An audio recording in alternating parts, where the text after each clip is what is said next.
ಸಹಕಾರ ಸಂಘದಲ್ಲಿ ನಮ್ಗೆ 11 ಸೀಟ್ ಬಂದ ಅವ್ರಿಗೆ 1 ಸೀಟ್ ಬಂದಿದ್ವಿ.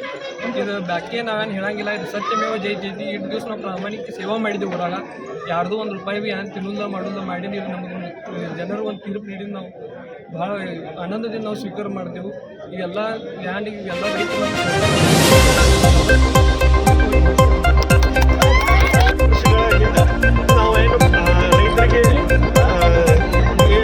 ಏನು ಅವರಿಗೆ ವಾಗ್ದಾನ ಮಾಡಿದ್ದು ಅದು ವಾಗ್ದಾನ ಪೂರ್ತಿ ಆಗಿದೆ.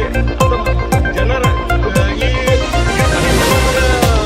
ವಿಶ್ವಾಸ ನಮ್ಮ ಮೇಲೆ ವಿಶ್ವಾಸ ಕೊಟ್ಟು ಮತ್ತೆ 5 ವರ್ಷ ಆಡಳಿತ ಮಾಡಾಕ ನಮಗೆ ವಿಶ್ವಾಸ ಕೊಟ್ಟು ಮತ್ತು ಇದು ಅಷ್ಟ ಅಲ್ದ ನಾವು ಇಲ್ಲೇ ನಿಲ್ಲದ ಈಗ ಮತ್ತೆ ಪತ್ತು ಬಿಡುಗಡೆ ಐತೆ. ಇದಲ್ದ ಮತ್ತೆ 2 ಸಲ ಪಟ್ಟು ಬಿಡುಗಡೆ ಐತಿ. ಆ ಪತ್ತು ಬಿಡುಗಡೆ ಸಮಯದಲ್ಲಿ ನಾವು ಯಾವುದೋ ಪಕ್ಷ ಭೇದ ಇಲ್ದ, ಯಾವ ಜಾತಿ ಪಾತಿ ಭೇದ ಇಲ್ದ ನಾವು ಪ್ರಾಮಾಣಿಕವಾಗಿ ನಮ್ಮ ಬಂದಂಥ ಎಲ್ಲರೂ 11 ಜನ ಪ್ರಾಮಾಣಿಕವಾಗಿ ಈ ಥರ ಸಲಾಗಿ ದುಡಿದ ಮತ್ತು ರೈತರಿಗೆ ಅಭಿವೃದ್ಧಿ ಮಾಡಕ್ಕೆ ಏನು ಪ್ರಯತ್ನ ಮಾಡಕ್ಕೆ ಸಾಧ್ಯ ಐತೆ ಅಷ್ಟು ಮಾಡ್ತೇವೆ ಅಂತ ಹೇಳಿ